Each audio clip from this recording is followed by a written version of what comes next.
नमस्कार. आज ज्या शेतकरी मावशा आणि ताया आपल्याकडे बसलेल्या आहेत त्या स्वाध्याय परिवाराच्या भावफेरीसाठी आमच्याकडे आलेल्या आहेत.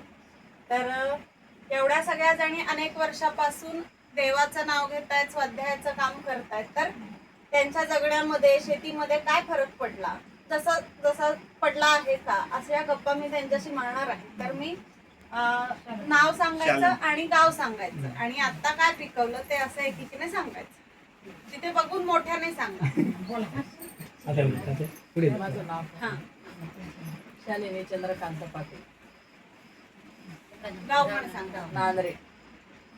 आणि आता काय होतं शेतामध्ये? कांदे बाजरी. तुमचं नाव? वर्षा अजय पाटील, मोराणे गाव. शेतीमध्ये आता कांदे, बाजरी, मका, उन्हाळी कापूस आता पावसाळी कापूस लावला. मोराण्याचे आहेत. ताई तुमचं सांगा. माझं नाव हर्षदा रवींद्र पाटील, मोराणे. आम्ही स्वाध्याय परिवारामार्फत आम्ही योगेश्वर कृषी म्हणून प्रयोग सुरू केला आहे, म्हणजे चालू आहे. त्याच्यामध्ये आम्ही धनामेथीचा पण प्रयोग करतो. सेंद्रिय खत टाकून त्या धनामेथीचा प्रयोग आम्ही धनामेथीचा एक प्रसाद तयार करतो. कधीपासून करताय हा प्रयोग? मोठ्याने बोला जरा, तिथे 4 वर्ष 5 वर्ष म्हणजे मी लग्न करून आले त्याच्या अगोदर इथं होता. म्हणजे लग्नानंतरचा आम्ही म्हणजे लग्नानंतर जेव्हा स्वाध्याय जॉईन केला तेव्हा आमच्या त्याच्या अगोदर मग तुम्ही तिथे धणे माहिती घेऊन मग ते काय त्याचं काय करता? मी प्रयोग केला म्हणजे काय काय केलं? धनामेथीचा म्हणजे घेतला सेंद्रिय खताने अच्छा तयार केला आणि प्रसाद म्हणून सगळ्यांनी. म्हणजे कुठलंही केमिकल नाही त्याच्यात ताई. अच्छा. फक्त आपलं जे म्हशीचं शेण, गाईचं शेण असतं ना, त्याचं पाणी करून सोडायचं. ते मेथीचाच प्रसाद मागतील. प्रसाद मग तुम्ही तो काय असं निघाली की वाटता का गावात? हा, मग तो 5 रुपये 10 रुपये जोडीप्रमाणे, म्हणजे 10 रुपये जोडीप्रमाणे. म्हणजे ते मार्केट भाव नाही काही नाही, पण 10 रुपयाला किलो किंवा अर्धा किलोची एक जोडी राहते. आणि प्रसाद म्हणून ते अंदाजे मग ती फक्त गावातच देता की बाहेर गावाला पण देतो ना आम्ही, जसं परिवारामध्ये पूजा जास्त आली तर तेवढं मार्केटिंग करतात. तसं दुसरं पीक पण टाकू शकतो आपण. म्हणजे मग तुम्ही शेतामध्ये जाता का त्यासाठी?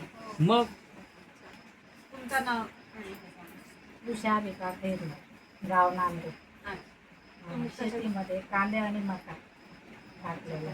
आणि आता पावसाळ्यात आता कपाशी. हे होते. तुमचं हिराला यायचं. काय आहे? शेतात मका, कांदे लावायचे, रोप टाकलेला आहे, पुढे भाषा लावली कपाशी. माझं नाव पूनम रवींद्र पाटील, गाव नांदरे.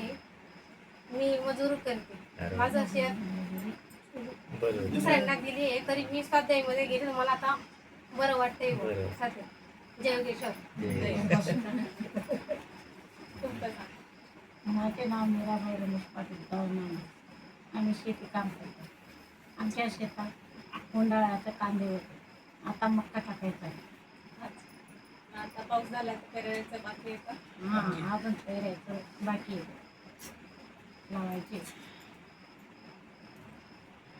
आता तुम्ही आणि तुम्ही जे स्वाध्याय परिवारात अष्टक किंवा दर आठवड्याला मंदिरामध्ये पठणासाठी चिंतनासाठी भेटतात, तर असं काही सांगता येईल का की आम्ही चिंतनिकेत हे ऐकलं किंवा एखादा अष्टक म्हणताना, स्तोत्र म्हणताना मला असं झालं की अरे कृष्णाची एवढी विशेषणं आहेत आणि कृष्ण किती मधुर आहे, असं मी उदाहरण सांगते. असं काही तुमच्या लक्षात आलं का? असं एका दोघींनी सांगितलं नाही लक्षात, म्हणजे असं काही नाही सांगितलं तरी चालेल, पण असा कधी तुम्ही विचार केलाय का की स्वाध्यायाच्या जे उपक्रम चालतात किंवा कुठे ऐकायला गेलाय? आता मागे आपल्याकडे व्याख्यान झालं होतं, तर त्या बाबांनी सगळे व्यवस्थित मुद्दे धरून सगळं सांगितलं होतं, तर त्याच्यातली समजलेली, लक्षात आलेली गोष्ट असं जिला सुचेल तिने सांगावं.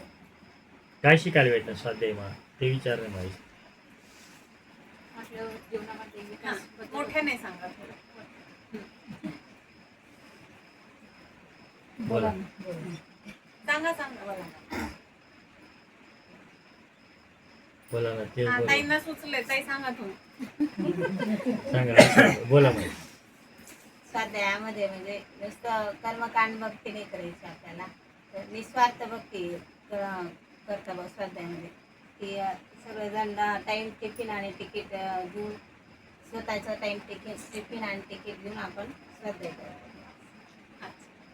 आणि आपल्याकडे आज समजा आपल्या नातेवाईक असतं म्हणजे कसं वाकडं तिकडं सोंगत पण जेव्हा परिवार मिळतो ना हा. खूप आनंद होतो, असं म्हणजे वेगळं शिकायला भेटतं. तुम्ही ते राहायला जातात की कुठली तरी असं भक्ती केली? बाहेर 6 दिवस. तुम्ही जाता का मग? हो, जातो. मग वर्षात. छान. अजून काय सांगायचंय का कोणाला? धन्यवाद. चला बरं.